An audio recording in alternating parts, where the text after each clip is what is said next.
Good evening, members and guests, and welcome to LGIA Super's August webinar on tonight's topic, COVID-19, your super, and the economy. My name is Anthony Marx. I'm a business reporter at the Courier-Mail, and I'll be your moderator this evening. It is my pleasure to start our webinar by introducing you to our panelists. Beside me is the Chief Executive Officer of LGIA Super, Kate Farrar. Kate and I are joined this evening by Troy Rieck, LGIA Super's Chief Investment Officer. Now, if you have any questions for our panelists, you can submit those at any time by clicking on the blue button on the top right of your screen. We'll address as many questions as we can a bit later. Now, as we all know, a huge spanner was thrown in the works of our economy earlier this year, thanks to COVID-19. And I'm sure a lot of us are wondering what this means for our superannuation in the future and if we have seen the last of those aftershocks. Our experts, Kate and Troy, are here to give us their insights and views. Troy, if we can start with you.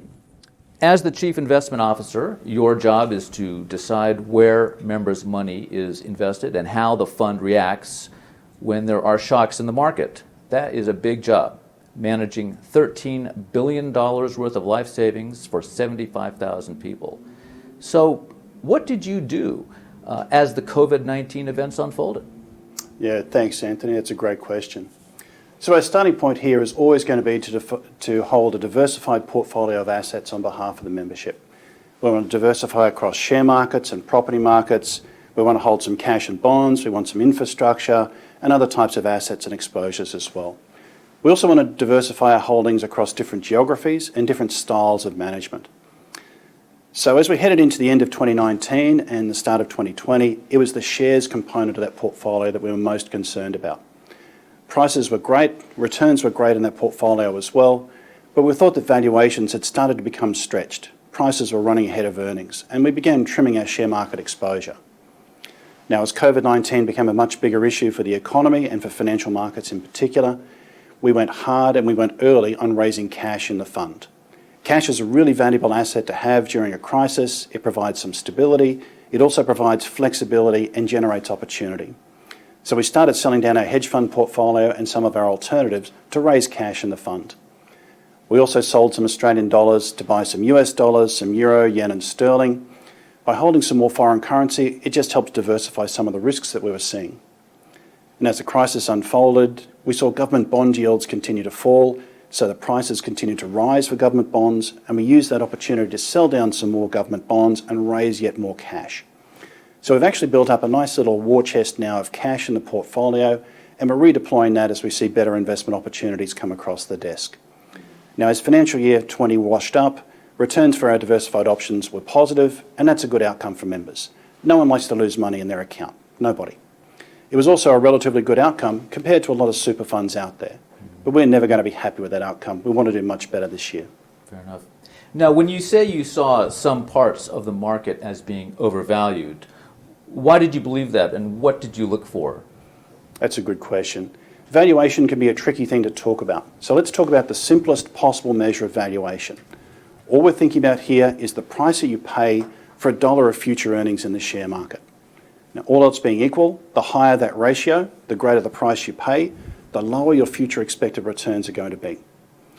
So people know that the US share market's been generally outperforming the rest of the world for some period of time, and that's largely because there's an overweight position in the US share market to healthcare stocks and technology stocks.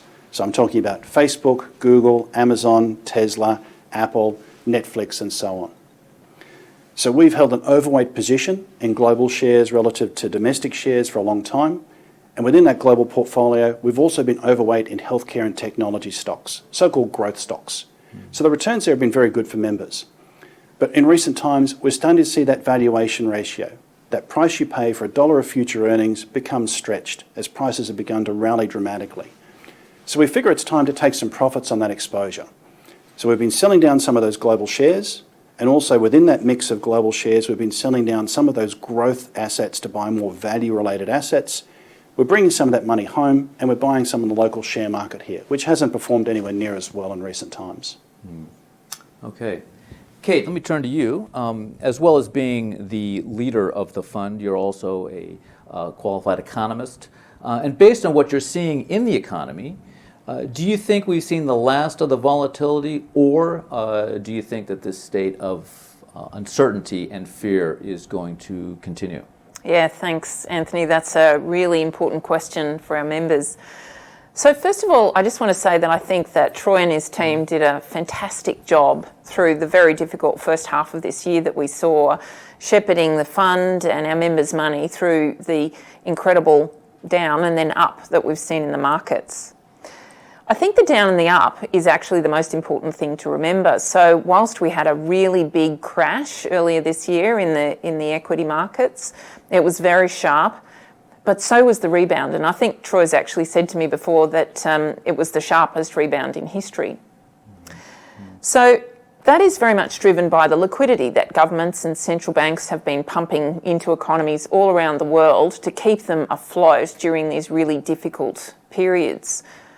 But I think it's important to remember that there are two crises. We've got the health crisis, but we've also got the economic crisis. And governments have been staving off the economic crisis with all of this liquidity that they're pumping into the world around us.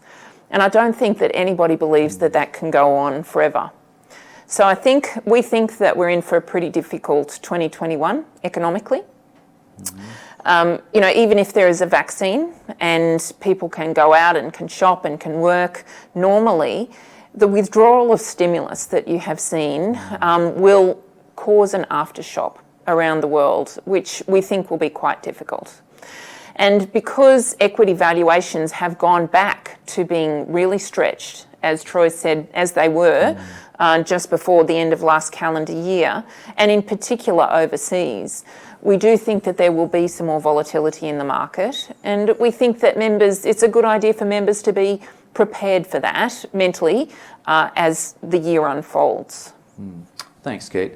So during downturns like the one we have seen, I suppose it's an understandable reaction for people to want to protect themselves by switching to a lower risk investment option, obviously such as cash. You're an LGIA Super member, of course. So what did you personally do with your investment choice as COVID-19 hit? Did you switch or did you stay with the option that you had? Yeah, great question. No, I didn't switch. I stuck with it. I'm invested in diversified growth in our default option, which is default My Super under 75, diversified growth, as well as aggressive. So I'm relatively high up the risk scale, and that's what's important, I guess, for me, for what I want for my future and for my super balance as it stands. But of course, what that meant was that I was reasonably exposed when the market came off. I guess the thing to remember for members, though, is that when you're in a multi-asset class portfolio, like diversified growth or balanced, one of those options that we put together, they're really built to withstand markets as they go down, as well as capitalise on markets when they come up. And so it's almost as if the ups and downs of the markets are actually built into the super portfolio. And when members sell out of those riskier products after a market crash, that's stopping them from being able to participate in the market when it goes back again, as well as locking in the paper losses that they've already got. So, we're coming in for probably, we think, some more volatility in that environment. It would be great, I think, for members to really think hard about whether it's the right time for them to be switching out, and to remember that those products are designed. Troy and his team puts a lot of time and effort into thinking about how to design them for markets that go down as well as markets that go up. Right. So Troy, how about you? Same question. Did you switch or did you stay? I was actually the opposite of Kate. I was a switcher, but I went up the risk curve. So my money was invested into our My Super under 75 option, diversified growth. And as we saw share markets sell off significantly in March, I took the opportunity to move my money from My Super into Australian shares, and I'm still invested there today. Now that's a choice that may not be appropriate for all the members out there, but it was appropriate for me in my circumstances. And I guess, Anthony, the one thing I'd say to the membership is that if they're thinking about switching their investment options, the best single thing that they can do is to get some advice from a trusted advisor, whether that's from us here at LGIA Super or it's from someone outside the fund. Thanks, Troy. Now, if you're just joining us, I'm Anthony Marx from the Courier-Mail, and I'm here today with Kate Farrar, the Chief Executive Officer of LGIA Super, and Troy Rieck, the fund's Chief Investment Officer. If you're joining and you have questions for our panelists, you can submit those at any time by clicking on the blue button on the top right of your screen, and we'll address some of your questions a bit later on. Now, back to you, Troy. You've been with LGIA Super for nearly a year now, so about half that time was pre-COVID, half was after COVID erupted. Has the pandemic permanently changed the way you view your role? In short, Anthony, no. But let me explain why I say that. What you tend to find during a crisis is that changes that are already underway in society or financial markets tend to accelerate. You compress timeframes. So we want to be more open and transparent with the members about where their money's invested. We want a simpler fund, a more efficient fund. We want to continue to generate those strong returns that members are going to need in retirement. Right? We need to restructure the portfolio in response to some of the low expected returns that we're currently forecasting. So the plans that Kate and I have been working on since I started here, we actually haven't changed them at all through COVID-19. All COVID-19 has meant, though, is that we've had to compress the time frame for which we're trying to execute. So the great thing for us is here that the long-term plan's starting to work, and COVID-19 was one of those events that could knock us off schedule. We've managed to keep it on schedule. We're very happy with that. Okay. And Kate, as the leader of LGIA Super, how have the events this year changed your priorities for the fund? Yeah, it's certainly been an interesting year, and it really hasn't probably gone exactly the way that we had planned. I guess in the first half of the year, we were really focusing on bedding in our big technology transformation that we did last year, which has already resulted in lower costs for members, and I think will be a great thing for us going forwards. But we were sort of going through that when COVID-19 hit, and all of a sudden we had to do a big pivot and make sure that, of course, all of our team members were safe and that they could operate and serve our membership from home. So that was a massive amount of work, and I'm really proud of how the team operated to get it done. We had to continue, and we wanted to continue to service our members just as well as we had beforehand, which required a lot of mobilisation. And I've got some great stats here. Despite COVID-19, we delivered 20% more financial advice appointments and 30% more super health checks, 35% more meetings with our key council stakeholders, and seminars and webinars to 140% more people than we did in the previous year. So in many ways, actually, COVID-19 has been a good accelerator for the fund, as Troy has just said, in that it's really made us think about the way we do things and how we can deliver to more people. One good thing that did help us was that we had just launched a new phone advice facility for members, where members can ring up our contact centre on 1800 444 396, ask for a free phone advice session on a particular area of interest, and that's included in the membership fees, and that was incredibly well utilised, obviously, as you would imagine, during the early days of particularly the COVID-19 crash of the markets. I guess to finish off the year, government also decided that one way that they could help people in the community was to provide access to redraw superannuation. And so we had to implement that on top of a lot of actually other Royal Commission changes to regulation last year. 15% of our members, which is quite a lot actually, have taken that up. And so it was important for us to be able to manage that liquidity and provide it to members as they asked for it. So all in all, it's been a very big year, as you say, not quite what we had expected, but I'm really proud of how the team has rallied in. You mentioned the withdrawals of superannuation. Government figures have shown that there have been about 4 million claims nationwide for early access to superannuation.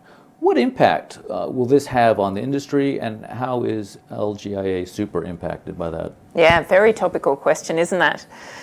Look, the first thing I would say is that I do think the superannuation industry has by and large done well for its members through the COVID-19 period. You know, early release was actually quite a difficult implementation and it has required us to provide liquidity to members. The redraws overall for the industry have not significantly impacted liquidity, so I think it's less than 1.5% of the overall funds that are actually in the super system, and that's very, very manageable indeed. But of course there were some funds that were impacted much more dramatically than that. Fortunately, LGIA Super was not one of those. Whilst we have had 15% of our membership access the redraw of superannuation, which is quite high relative to other funds, we have in fact paid out less than $150 million, so it's only around 1%, a bit over 1% of our fund overall, and that's easily manageable. And you've heard Troy speaking earlier today about the fact that he and the team worked really hard to raise the liquidity so that we were able to pay members as they needed it. Okay. And in fact, the funds under management have gone up despite those withdrawals from LGIA Super. I guess at the end of the day, with respect to the redraws, you know, my feeling is that we're here to serve our members, and if members really need the funds because they're in financial difficulties during COVID, then it's our job to provide that, and that is absolutely what we've done. Okay. Troy, you mentioned earlier that the fund invests in some interesting assets like cattle yards. Is investing in those kind of assets in Queensland something the fund will continue to do after COVID-19? Yeah, it's an interesting thing to think about, Anthony. Look, our obligation here is always going to be to act in the best financial interests of members. That's the only way we can generate the strong returns that they're going to need to live the lifestyle that they want in retirement. Members want to know that their money's working hard for them. But if we can invest that money here in Queensland into financially successful assets, doing well by doing it locally, so much the better. Now, we could never invest all the money that we have here in Queensland, and we'd never try to do that. But we are looking for more Queensland-based assets. We think there's some interesting opportunities out there at the present time for a fund of our size who's willing to take some risk. We'd hope to have more to say about that in the near future. Okay. A couple other questions. Would someone be better off using like an early release scheme to access their money now, or should they leave it and say, just put their bills on a credit card? What are your thoughts on that? Yeah, it's always a tough decision for people to make. I'm of the same opinion as Kate on this one. If people need that money to pay their mortgage, they've got medical bills, they've lost their job and they don't have income, you absolutely need to look after yourself. We all know that these things may have an impact on long-term retirement outcomes, but we also know that you have to live every day between now and the day you retire. You need to be able to pay your bills. We also know that folks who lose their house suffer terrible poverty outcomes compared to those who own their house as they head into retirement. So if I was given the choice personally, and again, this choice may not suit everyone who's in the fund or everyone who's listening out there, whatever you can do to manage your debt outside of superannuation is great, but in the end, if you need that money to live, then absolutely you should take it. Okay. Now also right now, obviously there is a presidential election underway in the United States. What are your thoughts, both of you, on what impact that'll have on the global economy and obviously for us here in Australia? Why don't I start with that one? I fondly remember back to the November 2016 election outcome. I was in New York at the time. I remember how bearish people were about the world if Donald Trump was going to be elected as president. And then in 24 hours, people remember that he was a deregulatory Republican who wanted to cut taxes, and suddenly it was awesome to have Donald Trump as president, and share prices started to accelerate over the next 6 to 12 months. Mm-hmm. I think what we can take away from those events is that no one really understands what the outcome is going to be. Mm-hmm. There's a wide range of potential outcomes depending on whether we end up with President Trump for a second term or President Biden. The important thing for the fund is we're not staking a large part of our future expected returns on trying to forecast single events like the presidential election. Okay. I think that's a fantastic way to think about it, Troy. And what I would also say is that diversification, which is what's so important to our fund in the way that we put the portfolio together, is the thing that protects members from all of these different futures that could eventuate. It is interesting actually reading, I'm not in it every day the way that Troy is in it every day, but it is interesting reading each month what our asset consultants think about the economy and what our team thinks about the economy. And what I've been struck by is how many different potential futures there are right at this point in time. So the right answer, I really think, is not to try to bet on any single one of them, but to make sure that you have a properly diversified portfolio which can survive through a range of different scenarios. And that's what we put together here at LGIA Super. Good enough. Now, obviously, there's been a lot of coverage recently about the strained relations, or increasingly strained relations, with China. What, if any, impact will that have on the Australian economy, and how does that inform any of your thinking as you look after the fund? Yeah, it's another great question. I'm sure everyone's aware of the tremendous impact that China's had on the Australian economy. They buy so much of our mineral exports, iron ore, metallurgical coal, etc. We're also aware of Chinese tourism. It's been an incredibly powerful force in the economy until the last 6 months. People might also understand the powerful impact that Chinese students have on the Australian economy. 600,000 student visas. People come here to be educated, they need to live, they need to eat, they need to work as well to support themselves. So we are, in fact, incredibly dependent upon China in one sense. The positive impact it's had on net income in particular over the last 20 years has been a tremendous boon to Australia. If there's a downside with that one, Anthony, it's that, of course, we are actually quite dependent upon a foreign power who may not be aligned with our greatest political and economic and military ally in the United States. It's going to be a very interesting period to see how those tensions between the US and China work out.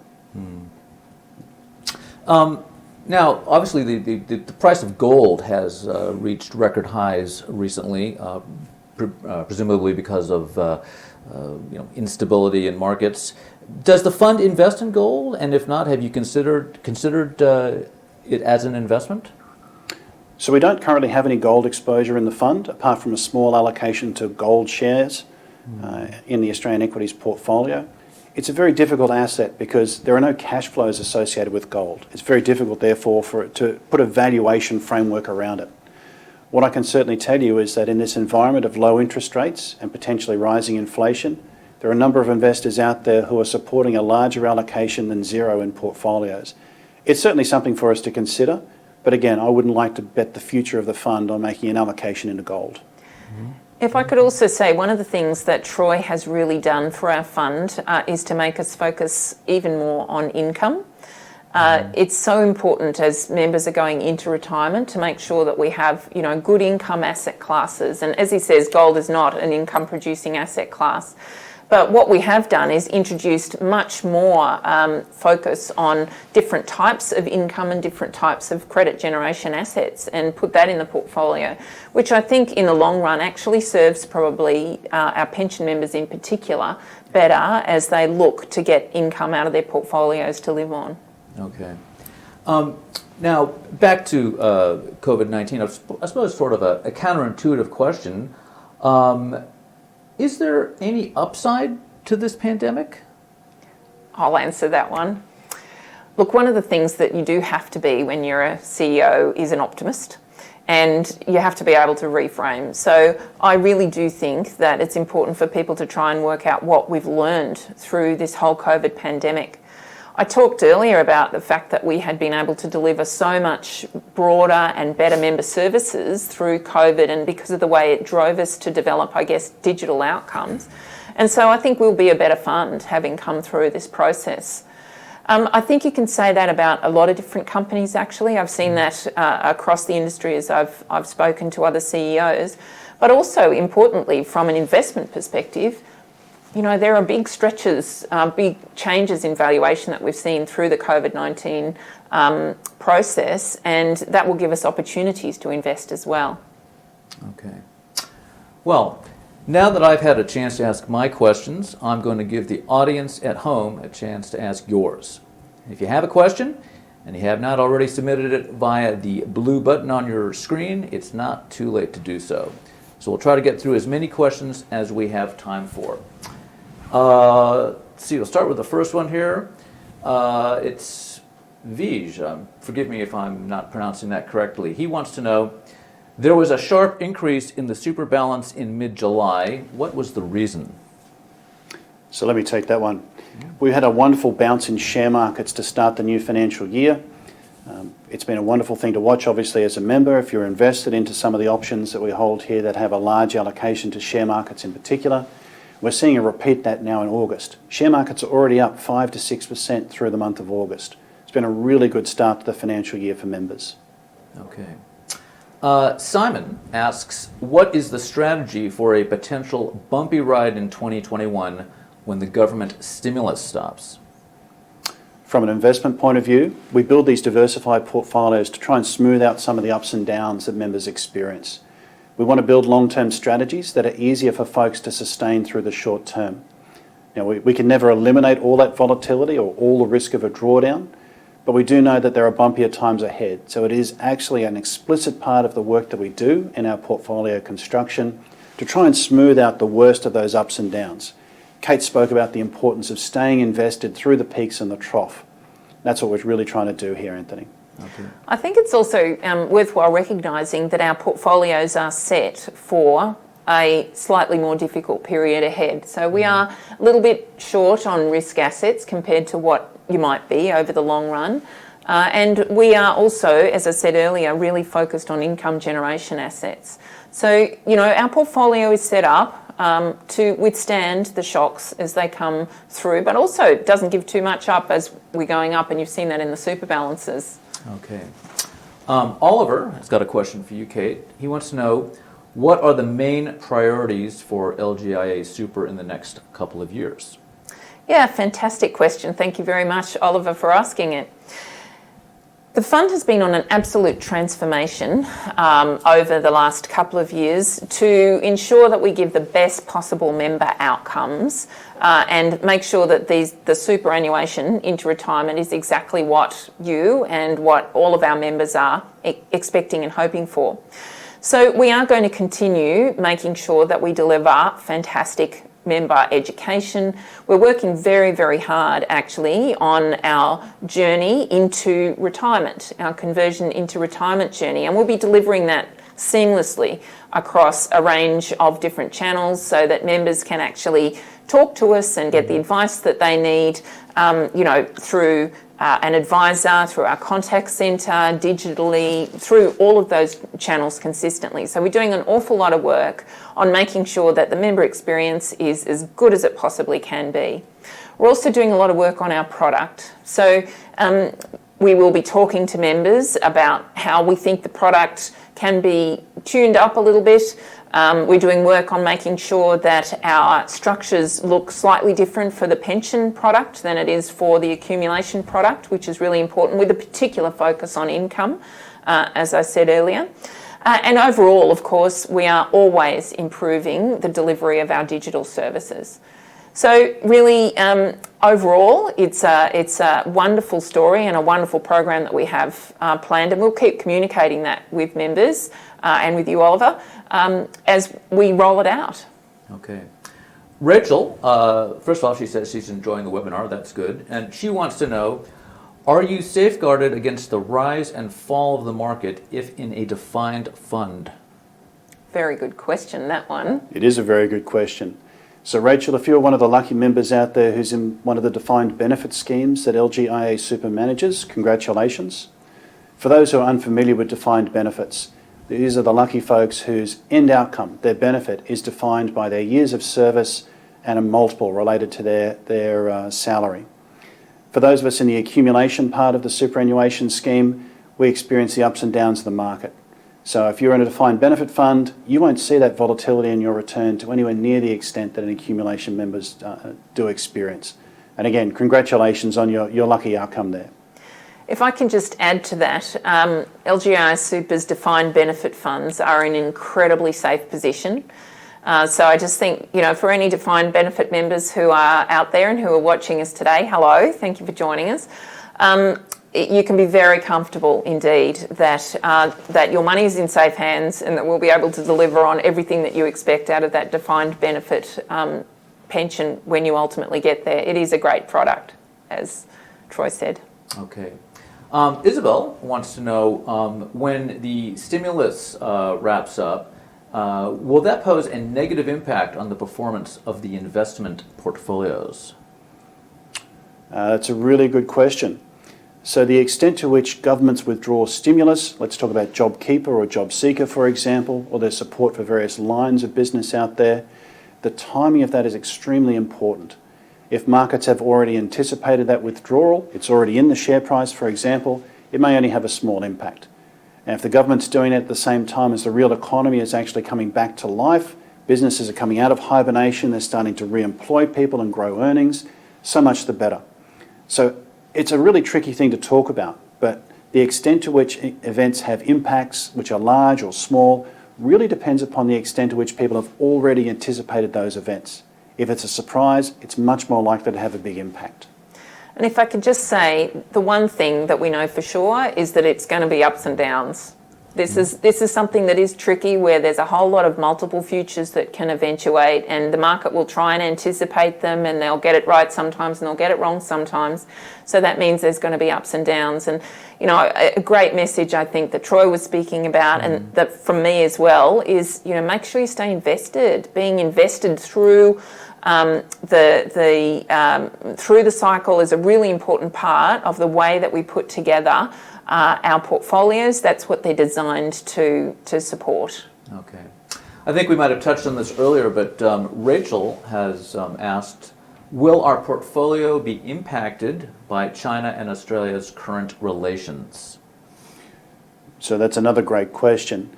Perhaps the greatest impact comes from our future relations with China. The extent to which we're very dependent economically upon China, we obviously hope that Chinese growth continues to be strong. The stronger that Chinese growth is, the more likely they are to buy our iron ore and metallurgical coal, to send students here to be educated, to come to Australia as tourists.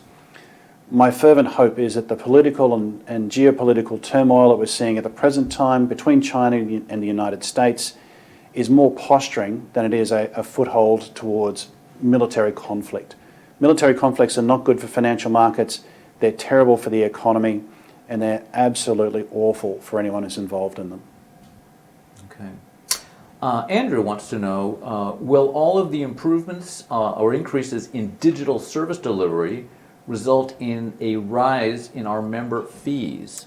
Yeah, I'll take that. That's a fantastic question. Thank you for that. Look, the overriding strategy that we have is actually reducing member fees. So I think that it's really important to remember that we are improving the quality of the services that we deliver to members, but we're not doing that at expense of member fees. In fact, when we did the Tech Mahindra deal last year, which was effectively a big technology transformation, we took $6 million per annum in operating costs, annual ongoing operating costs out of the fund. And we do expect that that will enable us to be able to support lower fees sometime into the future. We have a lower cost base that we're delivering to members, and we hope we're going to be able to deliver it as soon as we can into lower fees. So the overriding intention that we have here is to make sure that we're careful with our money. You know, I'm a very frugal person. I try very hard to make sure that money is not spent if it doesn't have a really good case to make things better for members, but without costing too much. And over the long run, we absolutely are seeking to keep fees as low as we can. Okay. Dean wants to know, this is an interesting question, given the difficulties that traditional retail is having right now. He wants to know, how is our exposure to shopping centres and rent debates? Yes, it's an unfortunate thing. If you've walked through a shopping centre in recent times, you know that foot traffic is well down. So within our property portfolio, we do hold some retail shopping centres. Their performance last year was very poor. The fortunate thing again is that we've applied diversification within our property portfolio, so the performance of our assets in the office space here in Brisbane, Sydney and Melbourne in particular have done quite well. We're also holding some international property, including stuff that we would call development or value add. So the retail performance has been poor, but it hasn't been a crippling impact on the property portfolio. And again, if I could simply say one thing, diversification is a free lunch. We like to spread our assets around. We don't want to concentrate risks in the portfolio. we're looking to bear the slings and arrows of the market as best we can. Okay. Ian asks, will the CPI-linked objectives for LGIA Super's investment options change given your view on future returns? Great question. That is a good question. So the way that we think about those CPI-type objectives is over the very long term, 10 years plus. People might know that the inflation outcome for last financial year was actually negative. That's the first time in about 30 years we've seen a negative inflation outcome. In other words, the real value of your money actually went up. We think that in the next 10 years or so, earning that 3% real return after fees and taxes for that My Super under 75 option is a practical objective. We think that inflation, though, is going to be lower than it has been historically. So if you're old enough in Australia to remember the 1980s, I remember when inflation was double digits. I then remember when inflation started to fall quite dramatically and interest rates were also falling during the 1990s. We established a stable band of inflation around 2%. Inflation last year was minus 0.3%. Going forward, we think inflation is more likely to be 0.75% to 1%. So that 3% real target after fees and taxes gives you about a 4% total return. It's really important that we continue to generate those returns over the rate of inflation and after fees and taxes too. And I think it's worth noting that Troy and his team have done extensive work over the last 4 months, probably, Troy, to confirm that we can continue to deliver those CPI plus objectives in this difficult environment. It's a thematic that Troy is very focused on, and that is actually one of the reasons why we looked to change and increase the income producing assets that we have in the portfolio to support our ability to deliver those CPI plus objectives for members. Okay.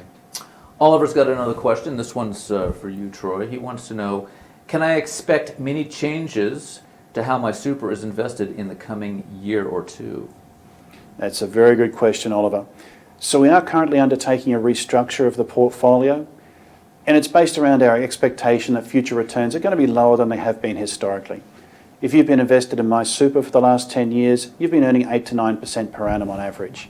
We think expected returns from here are more like 4 to 5% per annum. So it's still going to be well ahead of the rate of inflation. But to make sure that we can generate those sorts of returns, we do have to rejig the type of assets and strategies that we invest in. Kate's spoken a couple of times tonight about the importance of income generation. We'll certainly be having more to say about that over the rest of the year. Okay. I think this is probably it'll be the last question. Angus wants to know, there is merger activity among some of the funds, CBAS, Media Super, for example. Will LGIA Super remain a standalone fund? Yeah, thanks. I'll take that one. That's a great question, Angus. Look, the superannuation market is absolutely consolidating, and LGIA Super's job, our job, is to provide the best possible retirement outcome for our members. In an environment where there is consolidation, we must talk to other people about whether together we can better provide great outcomes for our members.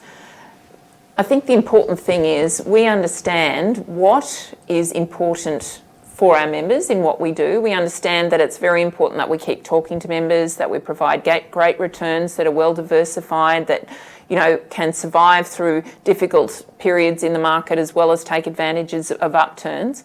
And any discussion that we have on members will always take into account improving member outcomes over the long run and making sure we give an even better experience to members who are with us now and in the future. Okay. Well, that's all the time we've got for tonight. I'd like to thank you for joining us, and obviously thank Kate and Troy for joining us. Just to let you know that next month on Tuesday, September 28th, there will be a webinar on Super for Women. That'll be at 6:30.